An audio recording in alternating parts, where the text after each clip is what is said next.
कि माला वो होती है जो मन को बदल देती है। माला जो होती है वो प्रभु को स्मरण करा देती है, उस संसार का विस्मरण करा देती है। जपे जाप ताको नहीं पाप लागे, धरे ध्यान ताके सभी दोष भागे। बिना तो ही जाने धरे भव गनेरे, तुम्हारी कृपाते सरे काज में। मन की तरंगे मार ले बस हो गया भजन, सबको अपना जान ले बस हो गया भजन। ये तेरा है ये मेरा है ये भाव है बुरा, ये तेरा है ये मेरा है ये भाव है बुरा। जो सबको अपना जान ले मानस वही खरा। कि वास्तव में मन की गहराई का कोई माप नहीं होता, मन की गहराई का कोई माप नहीं होता। जो मन को ना बदल दे वो जाप नहीं होता। मन की गहराई का कोई माप नहीं होता, और जो मन को ना बदल दे वो जाप नहीं होता। लाख छुपा लेना तुम अपने पाप किसी गैरों से, लेकिन मन से छुपा हुआ कोई पाप नहीं होता। मन से छुपा हुआ कोई पाप नहीं होता। हमारा मन पहले हमें समझाता है, लेकिन हमारे मन भी दो तरह के हैं। एक मन कहता है कि अच्छे काम करो, दूसरा मन कहता है रहने दो ना। रात को आप अलार्म लगाकर सोते हैं कि सुबह जल्दी उठेंगे, सुबह आप भी अपने हाथ से बंद कर देते हैं कि रहने दो ना कल करेंगे। मन में आता है कि जाप कर ले, फिर लगता है अभी तो और दिन है बाद में कर लेंगे। लेकिन जाप मात्र जाप नहीं है, जाप उस दुपट्टे की तरह है। जाप वो है जब आपके कंधे पर शादी का दुपट्टा पड़ा हो वधू का, तो लोग कहते हैं देखो वो पीछे है, ठीक से जाना। माला भी आपके हाथ में होती है तो लोग आपको धर्मात्मा समझ लेते हैं। ये समझ लेते हैं कि ये व्यक्ति इस समय परमात्मा की आराधना में डूबा है। माला आप वासनाओं की भी फेरते हैं, माला आप कामनाओं की भी फेरते हैं, लेकिन माला यदि परमात्मा से जुड़ जाए तो स्वयं परमात्मा बना देती है। वंदे तद्गुण लब्धये। लोग कहते हैं अंजन ने उल्टा नमोकार मंत्र पढ़ा था और वो निरंजन बन गया। मैंने कहा पढ़ा नहीं, पढ़ा तो ऐसा पढ़ा क्योंकि वो एक चोर नहीं था। सुबह होती है शाम होती है, यूं ही आंखों में जिंदगी तमाम होती है। जुआरी की संगति मत रखना, वरना जुआरी समझ लेगा तुमको जमाना। वो हाल हुआ, वो व्यसनियों के साथ पड़ गया और उसे आदत गलत पड़ गई और उसे लत पड़ गई। आपको पता, जिसको आदत हो चोरी करने की, वो कहीं भी चला जाए उसे चोरी नहीं करेगा तो इधर का सामान इधर तो कर ही देगा। और वही आदत पड़ गई। राज घराने का राजकुमार था, लेकिन आदत गलत पड़ गई। और आदत के साथ एक बुरी आदत आ जाए, एक व्यसन आ जाए, 6 अपने आप आ जाते हैं। क्योंकि एक ही व्यसन पर्याप्त है। जैसे एक सज्जन हो, एक मुनि, एक आचार्य हो तो कई बुझे दीपक जला देते हैं, और कई बुझे दीपक मिलकर भी एक नया दीपक नहीं जला सकते। हम श्रावक हैं, कितने भी श्रावक बन जाएं, लेकिन एक संत नहीं बना सकता है। और एक संत हजारों श्रावक बना सकता है। हमारे कई आचार्यों के बारे में आता है कि उनका नियम था कि जब तक 100 श्रावक नहीं बना देंगे, 100 व्यक्तियों को पूजा का नियम नहीं दे देंगे, तब तक वो आहारचर्या को नहीं उठेंगे। और वो भी किस समय में? आज हमारी तरह प्रतिमाओं की प्रतिष्ठा की सुविधा नहीं थी। आज हमारी तरह प्रतिमाएं जहाँ जाओ और ले आओ ऐसी सुविधाएं नहीं थी, क्योंकि उस समय इतनी कला विकसित नहीं थी। लकड़ी की प्रतिमाएं बनाई गई और उन पर अब पानी से अभिषेक करोगे तो फट जाएंगे, इसलिए उन्हें दूध घी से, ताकि लकड़ी मजबूत रहे और वो घी चिकनाई उसके अंदर चली जाए। बाद में प्राणी से प्रक्षालन किया गया। लेकिन धीरे धीरे करके लोगों ने कहा ये तो चिकनी हो जाती है, तो चंदन से भी कई प्रकार के चंदन सुगंधित से कि ये चंदन वास्तव में ये प्रतिमा हमारे परमात्मा की प्रतिमा है। वो धन्य श्रावक रहे होंगे जिनके पास कोई सुविधाएं नहीं थी, लेकिन उन्होंने उस प्रतिमा को अक्षुण्ण रखने के लिए, वो छीन ना हो जाए, इसलिए इतनी व्यवस्थाएं की थी। ध्यान रखना हमें भी, अभी आपने एक बहुत अच्छा भजन सुना था कि हम इस परंपरा को कैसे बचाया। यदि अच्छों की संगति करोगे तो तुम्हें सद्गुणी, आप लोग रोज पढ़ते हैं, रहे सदा सत संगी उन्हीं का, ध्यान उन्हीं का नित्य रहे, उन्हीं जैसी चरिया में यह चित्त सदा अनुरक्ति रहे।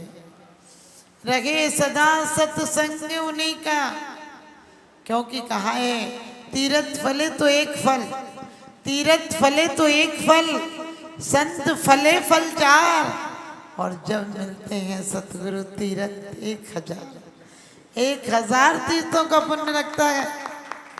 कृष्ण जी के दरबार में पांडव आए और कहने लगे हम तीर्थ यात्रा को जा रहे हैं।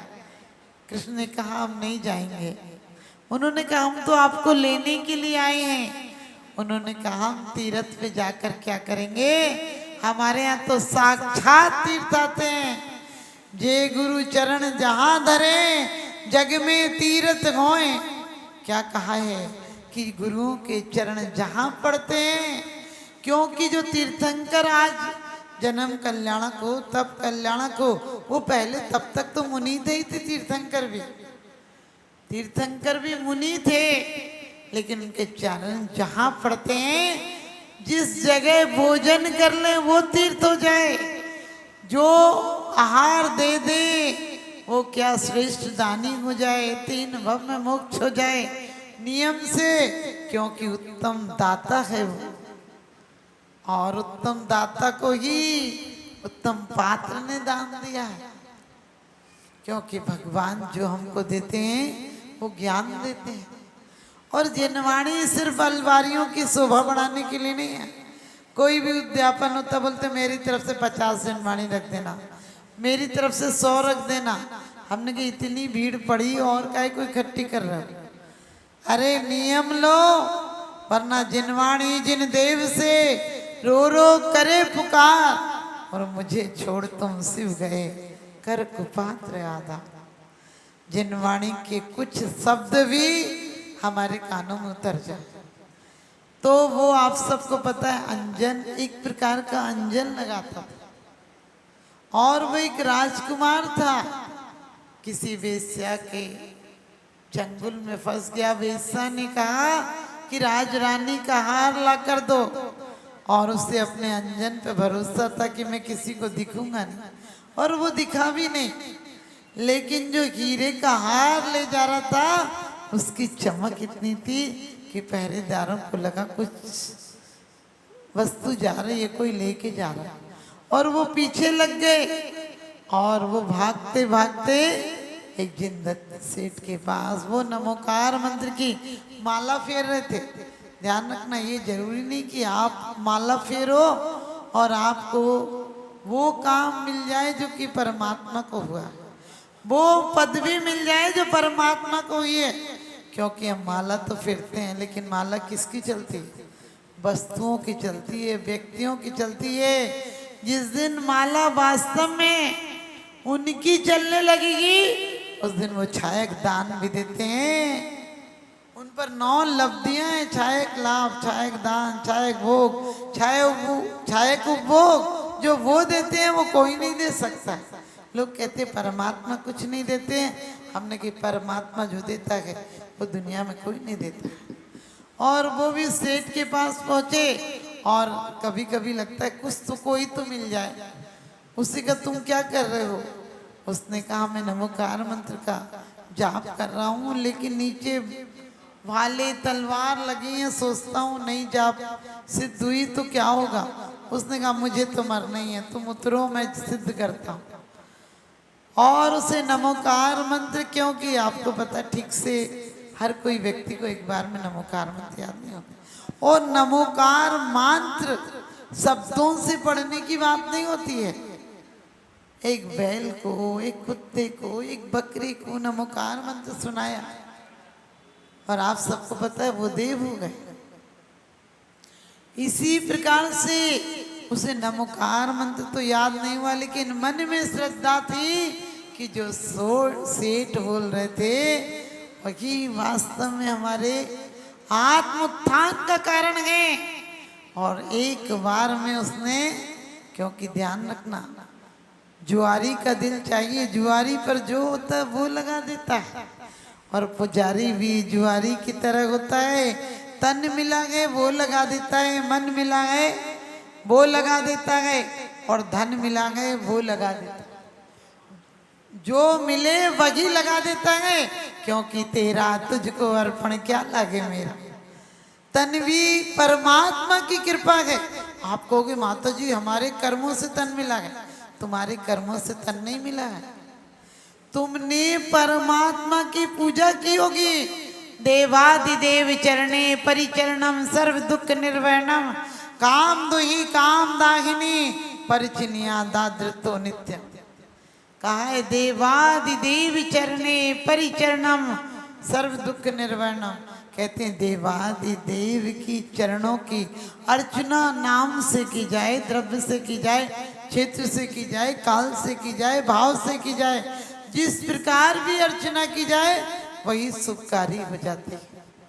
और उसने पढ़ना तो नहीं आता था, लेकिन ये आस्था थी कि कोई महापुरुषों का नाम ही ले रहा था और मैं भी उनका नाम लूंगा तो परमात्मा के नाम से क्या नहीं हो जाता। और एक बार में उसने शिक्षे काट दी। आप सबको पता है कि उसे विद्या सिद्ध हो गई, आकाशगामिनी विद्या सिद्ध हो गई। आपको सिद्ध हो जाती तो आप क्या कहते? पहले सबसे पहले कहते कि विदेश घुमाने ले चलो। और कोई मनोकामना विद्या सिद्ध हो जाती तो फिर धन दौलत कुछ मांगते, वो कहता कुछ नहीं। जिस सेठ ने मंत्र दिया था उसके पास ले चलो, और उसके पास जाकर बोलता है तुम्हें किसने दिया? उसने कहा हमारे गुरु राज ने दिया। तो कहता अब तो उन्हीं के पास जाऊंगा जिसका एक मंत्र लौकिक विद्याएं दिला सकता है। उसका वास्तव में वो ऐसा मंत्र देगा कि मैं लोक के पार हो जाऊंगा। और जाकर जिन दीक्षा ले लेता है। आज हमारी डायरी में आपसे पूछे अंजन कौन था, तो आप ये नहीं कहोगे परमात्मा था या परमात्मा हो गया था, हम कहेंगे अंजन चोर था। क्योंकि हम मुंह से बोलते हैं गुण ग्रहण का भाव रहे, नित्य दृष्टि न दोषों पर जावे। किसी के साथ घरों में भी देखना 100 भलाई कोई कर दे याद नहीं रहती, और एक आध दिन कोई बुराई कर दे कहने मेरा तो दिल फट गया, उससे नहीं बोल सकते। अरे दिल कोई फटने की चीज है? दिल तो वो गए जो पर पीड़ा को अपना करने इनका नीर बनते हैं। कुछ हैं जो द्रौपदी के वदन का चीर बनते हैं। जहां को जीत करके तुम सिकंदर बन तो जाओगे, जो खुद को जीत लेते हैं वही महावीर बनते हैं। जो खुद को जीत लेते हैं वही महावीर बनते हैं। और इतना ही नहीं, कितने चोर, विद्युत चोर है जिस पर मांगी मोहित हो गई थी, और वज्र बाहु की बहुत कहते बहुत बलशाली व्यक्ति की पत्नी थी, और उसे सर्प ने काट लिया। उसकी सास ने छल से सर्प बुला के कटवा दिया था, कुछ रख दिया और कह दिया कि इसमें हार है। उसने उठाया, वो सर्प था। लेकिन एक मुनि के दर्शन मात्र से उनके पास ले गया। रिद्धिधारी मुनि थे, चरणों में लिटाया, उसका सर्प का जहर उतर गया। और उसने नियम लिया था कि जिस दिन जहर उतर जाएगा, यदि ये बच गई तो मैं सहस्त्र कमल चढ़ाऊंगा। और वो जैसे ही कमल चढ़ाने लेने के लिए जाता है, यहाँ एक कोई वज्र मुष्टि नाम का चोर होता है, वो उससे बातें करता और वो मोहित हो जाती, कहती कि मैं तुम्हारे साथ चलूंगी। वो कहता तुम्हारा पति इतना बलिष्ठ है, मैं तो उससे जीत नहीं सकता, वो मुझे मार देगा। वो कहती चिंता मत करो, वो आएगा तो मैं उसे मार दूंगी। और अब तलवार लेके वो पुष्प चढ़ाता है और तलवार लेकर वो अपने पति को मारने के लिए जैसे ही उठाती है, वो चोर का हृदय परिवर्तित हो जाता है। और चोर देखिए उसकी बात उसके पति को नहीं बताता है, बल्कि ये कहता है कि भूल से मेरे हाथ में आ गए। और वो दीक्षा ले लेता चोर। एक एक बार साधु की संगति का ये परिणाम होता है। आप लोग जाप कर रहे हैं, बहुत सौभाग्य की बात है, क्योंकि एक एक बार भी यदि मंत्रों का ध्यान भी किया जाए तो हमारा मन पवित्र हो जाता है, हमारा आभा मंडल पवित्र हो जाता है। और जिस घर में हम रहें उसका द्रव्य क्षेत्र काल भाव सब परिवर्तित हो जाता है। हम उन लोगों की माला नहीं फेरते हैं जो रागी द्वेषी हैं, हम उनकी माला फेरते हैं जो वीतरागी हैं, सर्वज्ञ और हितोपदेशी हैं। हम उनकी माला भी, आप ओम बोल रहे हैं, पंच परमेशी हैं, आ से अरियंत हैं, सिद्धा शरीरी हैं, इसलिए उसका भी आ हुआ पहला अक्षर और आचार्य का पहला अक्षर आ गए, तीन आ मिलकर भी आ बनते हैं। और आ के सामने उपाध्याय चौथे परमेशी हैं, आ के सामने ऊ आने से ओ हो जाता है और साधु को मुनि कहते हैं। इसलिए आप ओम में पंच परमेष्टि को नमस्कार कर रहे हैं, ह्रीम में 24 तीर्थंकरों को नमस्कार कर रहे हैं। और आदिनाथ भगवान को कहने से आपने पूरी दुनिया को, पूरी दुनिया के मंगलों को नमस्कार किया है, क्योंकि इस युग के प्रथम तीर्थंकर थे, इस युग के सचमुच भाग्य विधाता थे। आज वो नहीं होते तो हमारी सभ्यता और संस्कृति विकसित नहीं होती, हम जानवरों की तरह जी रहे होते। उनने हमें 60 कलाएं सिखाई हैं। और कहते हैं जब पांडव कहने लगे तुम्हें चलना पड़ेगा, उन्होंने कहा मैं नहीं जाऊंगा, तो वो कहने लगे तुम हमारे गांव में घूम कर आओ, तुम हमारे हस्तिनापुर में घूम कर आओ कि यहाँ कैसा लगा। और उन्हें घूमने के लिए भेजते हैं। और वो जब पांडव घूम के आते हैं तो वो कहते हैं कि तुम्हारे यहाँ तो अजीब अजीब बातें देखी। मैंने देखा एक गाय अपने बछड़े को चाट रही है, इतना चाट रही है कि बच्चा लहू लुहान हो गया, फिर भी चाटती जा रही है। दूसरी घटना मैंने ये देखी कि बछड़ी रथ को खींच रहे हैं, अरे बैल खींचते हैं। और तीसरी घटना तो और देखी कि एक चील रत्नों को लेकर जा रहा था। चौथी घटना देखी कि बीच में हमेशा पानी रहता है, लेकिन मैंने देखा बीच से तालाब सूख गया था और उसमें कुछ मछलियां जिंदा थी, उन्हें कौवे और बगुले खा रहे थे। लेकिन पांचवी बात तो बिल्कुल अजीब देखी, एक पहाड़ का भूखंड टूटा और उससे बड़े बड़े पेड़ धराशायी हो गए, बड़े बड़े भवन गिर गए, सब कुछ तहस नहस हो गया। नगर के नगर लोग मर गए, चीख रहे थे, चिल्ला रहे थे, वो किसी के रोके नहीं रुक रहा था भूखंड।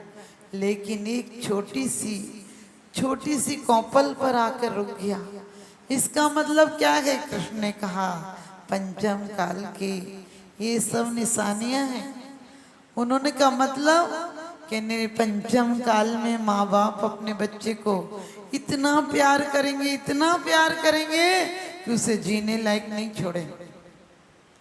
वो अपने जीवन में कभी आत्म पुरुषार्थी नहीं बनेगा, कोई संघर्षों का सामना नहीं कर सकेगा, कभी भी पुरुषार्थशील नहीं होगा। वो बिल्कुल कायर, निकम्मा, दूसरों पर आश्रित होगा। क्योंकि माँ बच्चे को प्यार के नाम पर इतना आलसी, मक्कार, मायूस बना देगी, स्वार्थी बना देगी कि उसे अपनी फरमाइशों के अलावा कुछ नहीं दिखेगा। और दूसरा था कि चील हीरा ले जा रहे थे, यानी कि आज के समय में दूसरे लोग जैन धर्म का पालन करेंगे। तीसरा तुमने देखा तालाब, थोड़ा थोड़ा पानी था, वैसे तो किनारे से पानी सूखता है, इसका मतलब है किसी किसी प्रदेश में जहाँ ज्यादा धर्मात्मा थे वहाँ अब नहीं रहेंगे, और जितने से रहेंगे उन्हें मिथ्याती लोग बगुले और कौए जीने नहीं देंगे। और कहने लगे तुमने देखा कि बैल नहीं बछड़े रथ खींच रहे थे, इसका मतलब पंचम काल में युवा बच्चे, युवा व्यक्ति लोग, युवा पुरुष थोड़ी सी धर्म में अग्रसर होंगे, बूढ़े लोग तो बिल्कुल अपने समय में ज्यादा धर्म ध्यान नहीं करेंगे। लेकिन जो तुमने अंतिम देखा कि भूखंड गिरा और बड़े बड़े नगरों को तबाही करता गया, लेकिन एक कौपल पर ठहर गया। उसका अर्थ ये है कि जो पापों का समूह है वो जीवन में सारी व्यवस्थाएं, सारी उपाधियां, सारी संपत्तियों को नष्ट करके कहते हैं आदमी को मिटा देगा। लेकिन भक्ति आराधना की छोटी सी कौपल पर वो आकर रुक जाएगा, उसके सहारे जो होगा कौपल की तरह, भले वो छोटी भक्ति करे, छोटी आराधना जप उपासना करे, उसके माध्यम से भी उसके पापों के जो पहाड़ हैं जो सर्वनाश कर रहे थे वो रुक जाएंगे। आप ये मत सोचना आपने आदिनाथ की जाप की, आप आदिनाथ भगवान के साथ साथ अनंत सिद्धों की जाप कर रहे हैं। ये आपका द्रव्य, पुद्गल द्रव्य, जीव द्रव्य है, ये दोनों पावन हो रहे।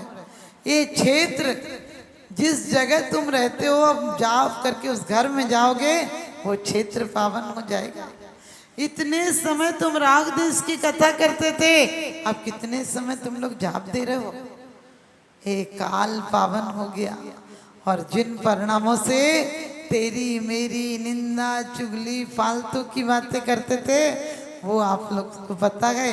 सपने में भी आजकल जाप हो रही है। लोग बताते हैं माता जी हम तो रात में भी कहते हैं। अब एक दिन भैया हमको बता रहे थे, बोले रात में कह रही थी कि अभी और 10 जाप और कर लेने दो मुझे। बोले सुबह 5 बज रहे थे, मैंने कहा उठ जाओ, बोले 10 जाप और कर लेने दो। देखिए क्या सौभाग्य आपको कि सपनों में भी परमात्मा की याद आती है। कहते भी है तेरी याद में रो लेती हूँ, तेरी याद में रो लेती हूँ, तेरी याद में खो लेती हूँ। तुम दिन में नहीं आते भगवान, तुम सपनों में आओगे, ये सोच के सो लेती हूँ, ये सोच कर सो लेते हैं। तो वास्तव में आप लोग बहुत सौभाग्यशाली हैं जो कि इस भाद्र मास में आप लोग 10 लक्षण आने वाले हैं। सोच कर देखना, ये वही शुभ दिन थे चतुर्दशी से सावन के। आपको पता है कि वो चतुर्मास स्थापना के दिन से हमारी पंचमी आएगी, तब तक इन 49 दिनों में शुभ वर्षा हुई थी, वापिस से सृष्टि की रचना हुई थी। जितने लोग बच गए थे उन्होंने